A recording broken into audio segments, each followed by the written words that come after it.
This is contestant number 3. The title of his oration is Engaging Our Constitution. Engaging our Constitution. Give me liberty or give me death. These are the timeless words of Patrick Henry as he appealed for militia on March 20th, 1775.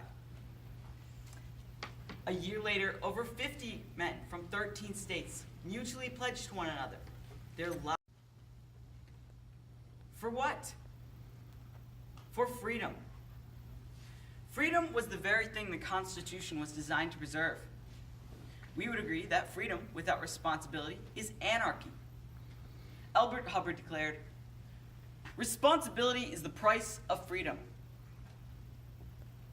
Thomas Jefferson said it this way, "It is every American's right and obligation to read and interpret the Constitution for himself."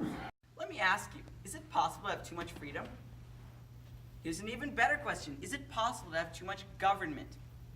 If you are a student of our Constitution, then you know that the U.S. Constitution is our safeguard against too much government. Our founding fathers not only liberated us from English tyranny, but also preserved our freedom by designing a government whose primary purpose is to preserve freedom in the most orderly way possible.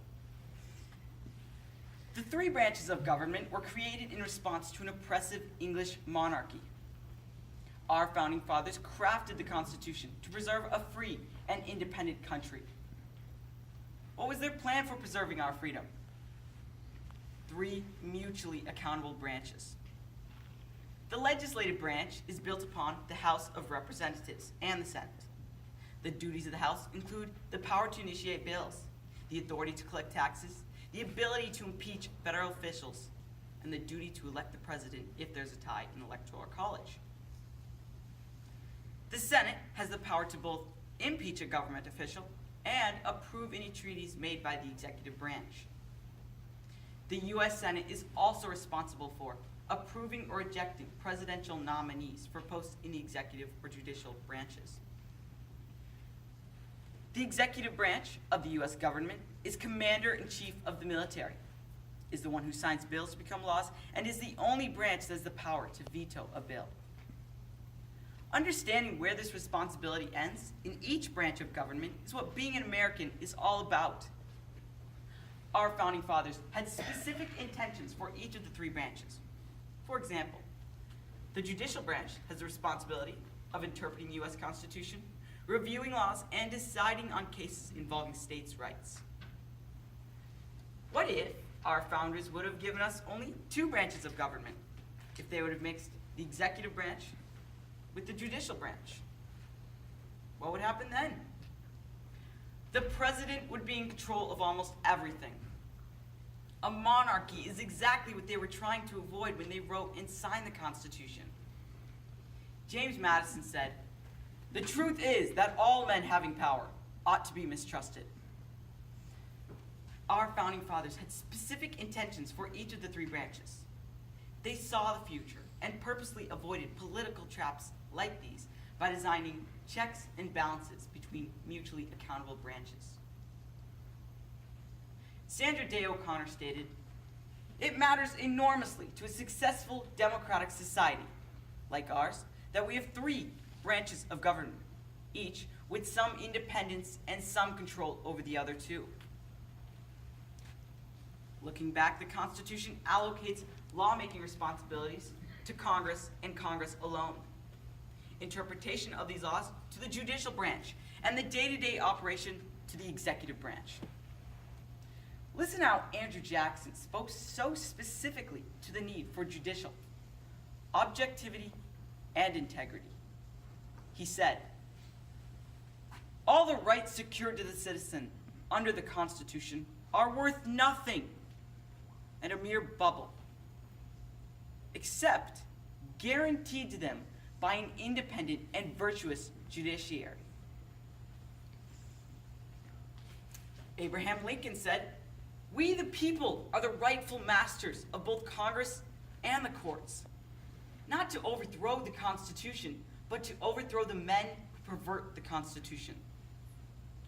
By distributing responsibility so precisely, the Constitution protects states' rights and prevents governments from encroaching upon the freedoms we have defended for over 200 years. But 200 years ago, we faced different challenges as a nation. In the last 200 years, we've seen more change in how humans share, organize, and store information than in all previous history combined. Let me get right to the point here.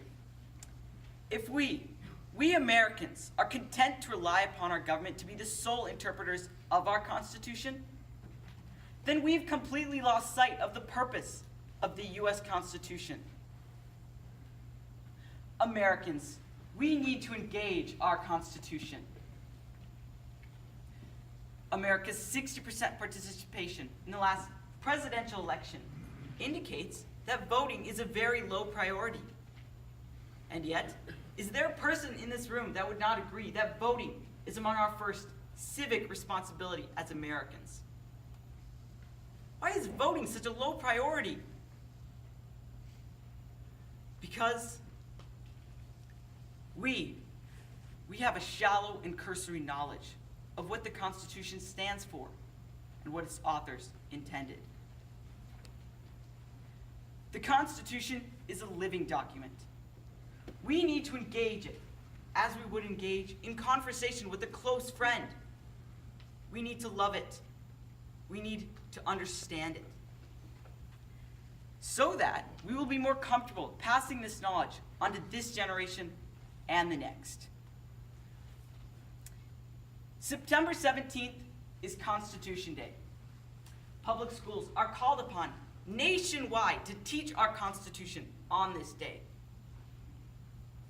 However, we would all agree that the current 10% participation is not acceptable. This is no fault of the students.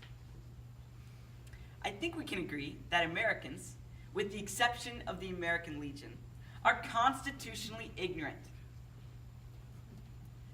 CNN recently interviewed citizens to reveal how well they knew the Constitution. The outcome was embarrassing.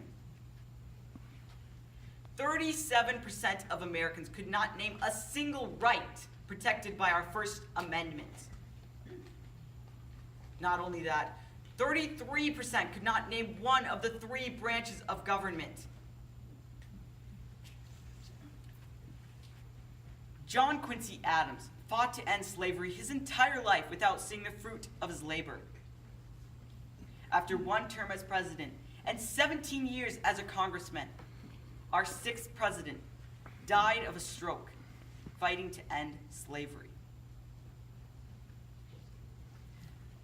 What if he would have chosen a more winnable political issue, making him more electable? Although he never personally succeeded, he continued to fight for right. While never attaining his goal, he never gave up. When a reporter asked John Quincy Adams how he persevered through so many years of failure, he quickly replied,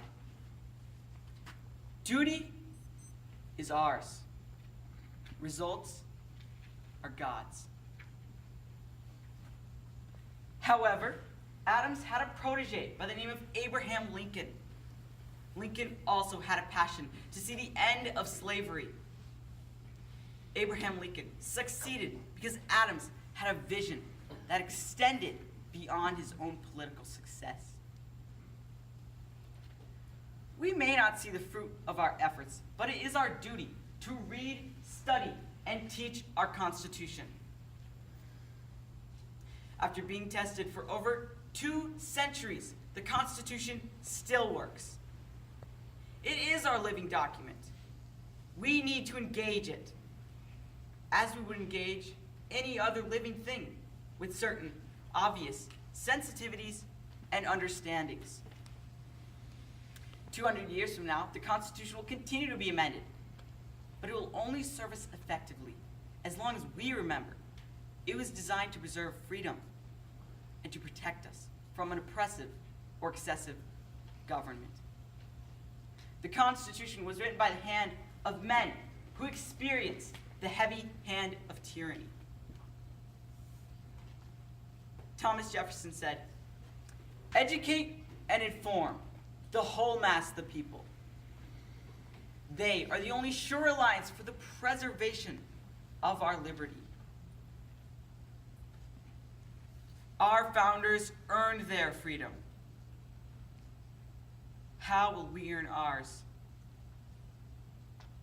By engaging our Constitution and one another on the heart and soul of our Constitution.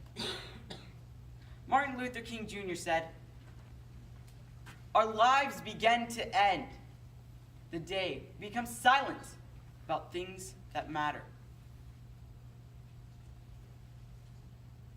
What is your plan for engaging our U.S. Constitution?